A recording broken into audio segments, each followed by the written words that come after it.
तो जो लोग कहते हैं कि बहन जी शांत हैं, तो समुंदर शांत ऊपर से कितना भी दिखता हो, परंतु अंदर उसमें उतनी गहराई होती है। क्या समीकरण बनाओगे इस बार? समीकरण बसपा अकेले अपने बलबूते पे इलेक्शन लड़ेगी, और जितना वोट परसेंटेज हमें पिछली बार MP लोकसभा में मिला है, अगर उससे हमें 0.25% या 1% या 2% भी अगर हम फालतू ले गए, तो हम इस बार उत्तर प्रदेश में बहुजन समाज पार्टी की पूर्ण बहुमत से सरकार बनाएंगे। बहुजन समाज पार्टी की पॉलिसी यह है कि वो सड़कों पर उतरकर विरोध प्रदर्शन नहीं करती, और ना ही वो सड़कों पर उतरकर विरोध प्रदर्शन करेगी।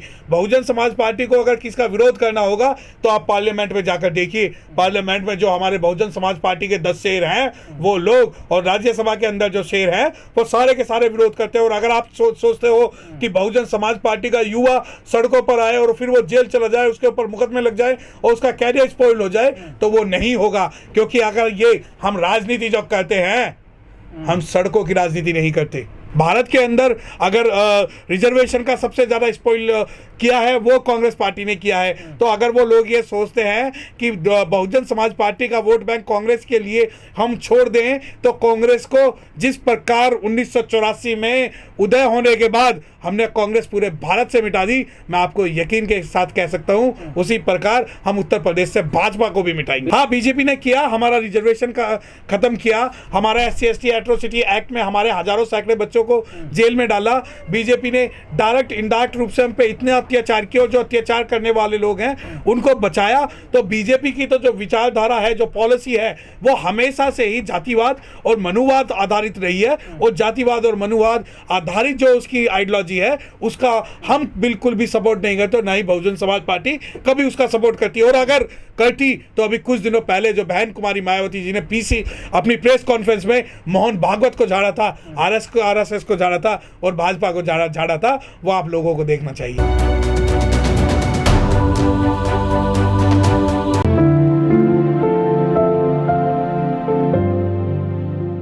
देखिए, बड़े बड़ाई ना करें और बड़े ना बोले बोल, हीरा किससे कब कहे लाख टका मेरा मोल। जब सूरज निकलता है तो किसी को बता के नहीं निकलता कि हम निकल रहे हैं। उसी प्रकार 2022 में जब बहन कुमारी मायावती की बसपा सरकार उत्तर प्रदेश में बनेगी, तो उनका परचम जो है वो दिल्ली ही नहीं, भारत ही नहीं, पूरी दुनिया में लहराएगा। नहीं, देखिए, जो ये लोग कहते हैं कि ब्राह्मण वर्सेस दलित होने वाला है, वो सारे के सारे फूट डालो और शासन करो की नीति की जो पॉलिसी है उस पर विश्वास करते हैं। हमारा ब्राह्मणों से कोई द्वेष नहीं है, हमारा मुस्लिमों से कोई द्वेष नहीं है। हमारा जो नारा है, हमारा सत्ता का नारा है और हमारा प्रशासन का नारा है, हमारा राजनीति का नारा है। लेकिन अगर आप कहो कि जाति द्वेष बसपा जो ब्राह्मण वर्सेस दलित है, तो नहीं, क्योंकि बहुजन समाज पार्टी को मुस्लिम भी सपोर्ट करेगा, बहुजन समाज पार्टी को क्षत्रिय भी सपोर्ट करेगा, बहुजन समाज पार्टी को वैश्य भी सपोर्ट करेगा, बहुजन समाज पार्टी को ब्राह्मण भी सपोर्ट करेगा, और वो हर गरीब जो शासन प्रशासन से त्रस्त है, वो बहुजन समाज पार्टी को उत्तर प्रदेश में आज स्पष्ट रूप से बहुमत की तरफ ले जाने के लिए सपोर्ट कर रहा है। क्या 2007 वाला बहन जी कार्ड खेलेंगे? देखिए, जो 2007 की जब आप बात करते हो कि सोशल इंजीनियरिंग की, और क्या वो कार्ड खेलेंगे? गजेंद्र जी, ये कार्ड नहीं है, ये विचारधारा है, संविधान को चलाने की विचारधारा है। और जब हम जीत जाते हैं तो ये सोशल इंजीनियरिंग की बात करते हैं, और जब हम सत्ता में नहीं आते तो ये कहते हैं कि हमारा वोट बैंक खिसक गया। जबकि मैं आपको बताना चाहता हूँ कि बहुजन समाज पार्टी का वोट परसेंटेज अब की बार जो चुनाव हुए, पंचायती चुनाव हुए, उसमें भी बढ़ा, लोकसभा में भी बढ़ा, विधानसभा में बढ़ा। वो बात दूसरी है कि लोकसभा में वोट परसेंटेज बढ़ने के बावजूद हम 10 नंबर पर रहे। लेकिन उस 10 नंबर का भी मैं आपको बता दूं कि 0 से 10 नंबर पहुंचना 100 गुना तरक्की है, 100 गुना का उसमें जो फायदा हुआ है, और 100 गुना अगर आपके यहाँ विधानसभा में ले आए तो हम कल बदल देंगे, हम आज बदल देंगे, उत्तर प्रदेश का पूरा इतिहास बदल देंगे। लेकिन लोग तो कह रहे हैं कि बहन जी बीजेपी से गठबंधन कर सकते हैं अगर सीटों की कम बढ़ती कुछ हुआ तो। अगर देखिए, शेर का भाई बघेरा, एक कुद्दन और दूसरा तेरा। जो लोग हमें कहते हैं कि हम बीजेपी से गठबंधन कर लेंगे, हमारे लिए साहब काशीराम जी की विचारधारा वाले व्यक्ति हैं, जो कहते थे काला नाग और हरा नाग। तो हमारे लिए कांग्रेस और बीजेपी में कोई भेद नहीं है, कोई विभेद नहीं है। भारत के अंदर सबसे ज्यादा अत्याचार अगर किसी ने किया है वो कांग्रेस पार्टी ने किया है। देखिए हमारे लिए ये सारे एक पक्ष में बैठे हुए लोग हैं, चाहे कांग्रेस हो, भाजपा हो, सपा हो या भीम आर्मी हो, ये सभी लोग हमारे विरोध में लड़ेंगे और हम अकेले ऐसे लड़ेंगे जैसे कि अटल रहा जो अपने पथ पर लाख मुसीबत आने में मिली सफलता जग में उसको जीने में मर जाने में जिस प्रकार नदी का सीना फाड़ के एक चट्टान खड़ी रहती है, उसी प्रकार बहुजन समाज पार्टी उत्तर प्रदेश में इन सभी पार्टियों के मुकाबले में इलेक्शन लड़ेगी और वो चाहे प्रत्यक्ष रूप से एक हो जाए, अप्रत्यक्ष रूप से एक हो जाए, हमारे कैंडिडेट को हराने के लिए ये वोटों का ट्रांसफर कर दे, पर हम जो है बहुजन समाज पार्टी का जो अब क्या 2022 में इलेक्शन होगा वो मजबूती से इलेक्शन लड़ेगी और उत्तर प्रदेश में अपनी सरकार बनाएगी। देखिए उत्तर प्रदेश के अंदर जो बहुजन समाज के लोग हैं, जो कैडर वोट बैंक है, वो कल भी बहुजन समाज पार्टी के साथ था, आज भी बहुजन समाज पार्टी के साथ है और कल भी बहुजन समाज पार्टी के साथ रहेगा। और रही बात जिस संगठन की आप बात कर रहे हो, वो संगठन कभी कांग्रेस को सपोर्ट करता है, वो संगठन कभी बीजेपी को सपोर्ट करता है, वो संगठन नोटंकी के नाम पर जो राष्ट्रीय मुद्दों को हाईजैक करने की जो कोशिश करता है वो सिर्फ एक नोटंकी है। अगर उस संगठन को समाज के प्रति इतनी दया है, वो समाज के इतने बड़े इश्यूज उठा रहा है, तो क्यों जो यूपी के अंदर हमारा महल बना हुआ है उसमें उसकी दीवारें गिराने में लगा हुआ है? अगर तुम्हें अपनी झोपड़ी भी बनानी है तो पूरे भारत के जो 30 राज्य हैं उनके अंदर क्यों नहीं बनाते? परंतु नहीं, क्योंकि उन्हें पता है कि जो हमारा महल, जो हमारा घर बना हुआ है, उसे गिराने में ही उनकी शहनशाही है, उनकी शान है। तो हमारा जो उनसे जो लेना देना है वो कुछ नहीं है। और अगर भीम आर्मी खुला समर्थन करे आपको चुनाव से कुछ टाइम पहले, तो लोगे समर्थन? देखिए हमारे लिए भीम आर्मी अगर समर्थन करती है तो हमारे ही समाज का एक वर्ग और हमारे ही समाज के जो युवा नेता हैं उनसे हम समर्थन लेंगे, बिना किसी कंडीशन के लेंगे। और समर्थन की तो बात ही नहीं है, आपने सवाल ही गलत पूछा है, क्योंकि पहली बात तो विरोध और समर्थन की बात नहीं है। भीम आर्मी का एक बहुत बड़ा पक्ष बहुजन समाज पार्टी को 2022 के इलेक्शन में वोट करेगा, तो उनसे समर्थन लेने की या गैर समर्थन की कोई सवाल ही नहीं है। वो हमें समर्थन करेंगे क्योंकि भीम आर्मी के अंदर जो हमारे यूथ हैं, खबरें आ रही हैं अंदर से। नहीं देखिए, अगर सपा से गठबंधन भीम आर्मी का नहीं होता है तो उनके पास एक ही रास्ता है।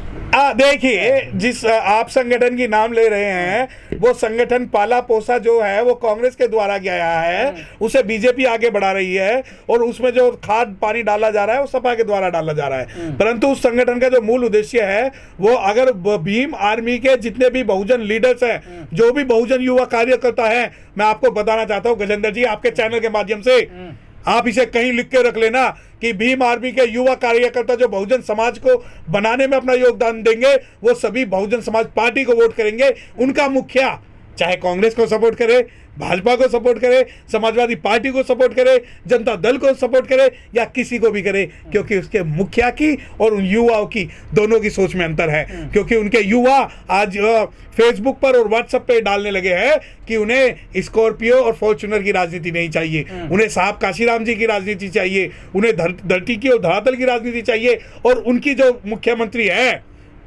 वो बहन कुमारी मायावती है उत्तर प्रदेश के अंदर, और कोई नहीं। देखिए राकेश टिकैत जी से, मैं बसपा का ऑफिशियल प्रवक्ता नहीं हूँ, परंतु जितनी मेरी राजनीतिक समझ है, मैं राजनीतिक समझ के हिसाब से आपको एक बात बता देता हूँ कि उत्तर प्रदेश का पूरा किसान फसल के मामले में, गन्ना मूल्यों के मामले में, एमएसपी के मामले में और कृषि पॉलिसी के मामले में बहुजन समाज पार्टी के साथ था, है और रहेगा। और जब आप बात करते हो किसान नेता राकेश टिकैत की, तो किसान नेता राकेश टिकैत जो है वो किसानों की भाषा बोलते हैं, जो किसान उन्हें बोलते हैं वो आगे जाती है। तो ये राकेश टिकैत की आवाज़ नहीं है, उत्तर प्रदेश के अंदर किसानों की आवाज़ है कि अब की बारी बहन जी उत्तर प्रदेश में सरकार बनाएंगी और जो भी जो एग्रीकल्चर लॉज है उनमें अमेंडमेंट करेगी। पर लेकिन किसानों की जाति भी होती है ना, जातिवाद भी बहुत फैक्ट करता है यूपी में। देखिए जातिवाद तो पूरे भारत में फैक्टर है, और अगर आप किसान की जाति की बात करते हैं तो हमारे लोग किसान कम बंधुआ मजदूर ज़्यादा हैं। हमारे लोग किसान कम बंधुआ मजदूर ज़्यादा हैं, लेकिन उसके बावजूद भी वो किसान आंदोलन में कंधे से कंधा मिलाकर खड़े हुए हैं। वो लोग जो बंधुआ मजदूर हैं, वो लोग जिनके ऊपर लाखों का कर्जा है, वो लोग जो भूमिहीन हैं, वो लोग जो जिन्हें ज़मीन से आज भी बेगारी करते हैं, वो लोग जिन्हें ज़मीन से बेदखल कर दिया गया है, वो सभी लोग कहीं ना कहीं किसान हैं। और उस किसानी का बहुत बड़ा जो हिस्सा है बहुजन समाज पार्टी के साथ। कई चैनल चला रहे हैं कि बहन जी का ये आखिरी चुनाव, अगर इसमें मुख्यमंत्री बन जाते ठीक है, नहीं ये लास्ट चुनाव है बहन जी। देखिए ये बात बात तो साहब काशीराम के बारे में कई चैनल कई सालों से चला रहे हैं, लेकिन दिक्कत ये है कि उस वक्त आपके जैसे बहुजन मीडिया नहीं थे। आज जो बहुजन मीडिया है उन्हें पता है सच्चाई क्या है। और रही बहन जी के आखिरी चुनाव की बात, बहन जी जब तक पीएम नहीं बनेंगी इलेक्शन लड़ेंगी, या तो वो खुद बनेंगी या अपनी जनरेशन को बनवाएंगी, और बहन जी इलेक्शन लड़ेंगी। देखिए हमारे लिए राजनीति कोई भी अछूत नहीं है, हमारे लिए राजनीतिक अछूत कोई भी नहीं है, चाहे सपा हो, भाजपा हो या कांग्रेस हो। जब हम मुख्यमंत्री बनेंगे तो हमें कोई भी पार्टी समर्थन दे सकती है, हमारे लिए वो राजनीतिक अछूत नहीं है। देखिए जिस पार्टी की आप बात कर रहे हैं वो उत्तर प्रदेश में इस वजह से कर रही है कि कहीं ना कहीं उन्हें जो वोट बैंक कम करना चाहते हैं, परंतु ये वोट बैंक जो है वो उत्तर प्रदेश के अलावा आम आदमी पार्टी मध्य प्रदेश में क्यों नहीं करती, केरल में क्यों नहीं करती, वेस्ट बंगाल में क्यों नहीं करती, और ये जो गुजरात में क्यों नहीं करती, परंतु उत्तर प्रदेश को ये मानते हैं कि उत्तर प्रदेश में जो बहुजन समाज का वोट बैंक है उसे खिसका के ये प्रत्यक्ष या अप्रत्यक्ष रूप से जो विरोधी ताकतें हैं, जो जातिवादी ताकतें हैं, उनको ये जिताने का प्रयत्न करेंगे। इनका सिर्फ वही है। और दूसरी बात, कांग्रेस और आम आदमी पार्टी दोनों का एक ही जो है रिजल्ट रहेगा उत्तर प्रदेश में, उससे ज्यादा कुछ नहीं। लेकिन कई लोग कह रहे हैं कि 22% दलित हैं, 12% ब्राह्मण हैं, मायावती इसी कार्ड को खेलेकर ब्राह्मणों को इसलिए अपने पास ला रही है। देखिए अगर हम मुस्लिमों को लाएं तो आप कहते हो नसीमुद्दीन सिद्दीकी को लिया है, उनको लिया है। हम ब्राह्मणों को के साथ रहे तो आप कहते हो सतीश चंद्र मिश्रा को लिया है, रितेश पांडे को लिया है। अगर हम किसी गुज्जर समाज को साथ रखें तो आप कहोगे मलूक नागर को लिया है। अगर हम जाट समाज को साथ रखें तो आप कहोगे कि टिकैत वगैरह को लिया है। अरे कहीं तो जीने दोगे आप।